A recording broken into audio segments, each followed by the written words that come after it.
everybody! For today's video ay let's talk about Pupo. Lalo na sa mga baguhan dyan or kung narinig nyo man ito sa mga kaibigan nyo. So bago ka mag-download or mag-create ng account, mas maganda kung malaman mo kung ano ba talaga ang patakaran nila, ganun or paano ba dito. Of course, everyday meron tayong regular task dito, yung pagla-live. And sa pagla-live, meron yung katumbas na mga points which is pwede nating ma-convert into cash. And yung points na yun ay nakadepende sa kita natin sa isang linggo. So yung pagla-live dito ay nakadepende sa sipag at syaga mo or sa pag-solo live mo kung ano ang content mo or baka makatagpo ka ng mga gifters. So pwedeng tumaas ang live mo, pwede ding ma-maintain ka lang as ordinary host. So dito sa table nila, merong mga level ang mga host. Merong S, A, B, C, D, E, F, G, H, I. Kapag ang kita mo sa nakaraang 7 araw ay umaabot ng 150,000, tataas ang live mo, magiging 3,000 na per hour. Tapos, 2 oras ka na magla-live sa isang araw. Tapos, pag next week or next day, madagdagan na naman ang earnings mo, umabot ng 300k, 900k, 1M,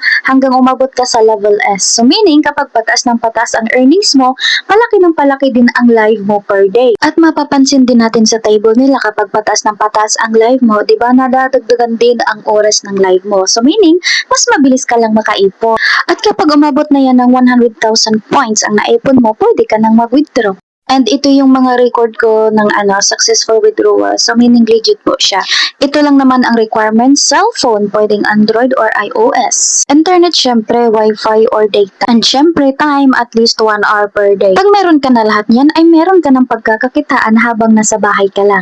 Pag willing ka na, ilagay ko lang ang link sa comment section para mabilis mo lang mahanap ang app. And then, follow and subscribe lang ako para updated ka sa next video ko. Marami pa tayong pag-uusapan, paano mag-live, paano mag-fill out ng form, paano mag-sign up or mag-create ng account, and yung mga tips or techniques lang kung paano kikita ng mabilisan.